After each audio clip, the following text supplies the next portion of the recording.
தர்மபுரியில் இந்து சமய அறநிலையத்துறை துணை ஆணையர் அலுவலகம் முன்பு தமிழ்நாடு அடிமனை பயனாளிகள் மற்றும் குத்தகை விவசாயிகள் சங்கம் சார்பில் தர்ணா போராட்டம் நடைபெற்றது. கோயில் இடங்களில் குடியிருப்போர் சாகுபடி செய்யும் விவசாயிகளுக்கு இலவச கிரைய பட்டா வழங்க வேண்டும். கிரைய பட்டா வழங்கும் வரை பயனாளிகளுக்கு வாடகை நிர்ணயிப்பதை கைவிட வேண்டும் என வலியுறுத்தப்பட்டது.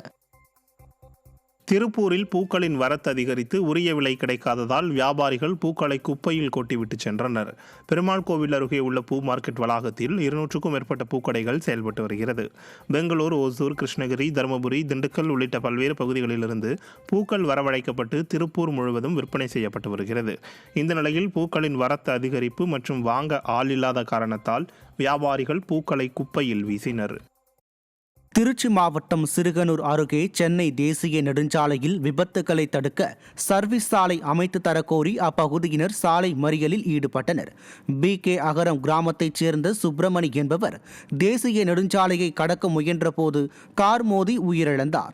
இதனால் ஆத்திரமடைந்த அக்கிராம மக்கள் கடந்த 10 நாட்களில் 3 பேர் இறந்துள்ளதாகவும் சர்வீஸ் சாலை அமைத்து தர கோரியும் வலியுறுத்தி சாலை மறியலில் ஈடுபட்டனர். இதன் காரணமாக அப்பகுதியில் கடும் போக்குவரத்து நெரிசல் ஏற்பட்டது. ஸ்டாலின் மாடல் அரசு மக்களின் பாதுகாப்புக்கானவற்றை செய்யாமல் உயிருடன் விளையாடுவதாக கண்டனங்கள் வலுத்துள்ளன.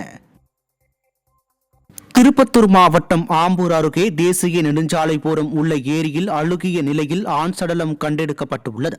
பெங்களூர் சென்னை தேசிய நெடுஞ்சாலை ஓரம் உள்ள ஏரி அருகே அடையாளம் தெரியாத ஆண் சடலம் ஒன்று அழுகிய நிலையில் கிடந்துள்ளது.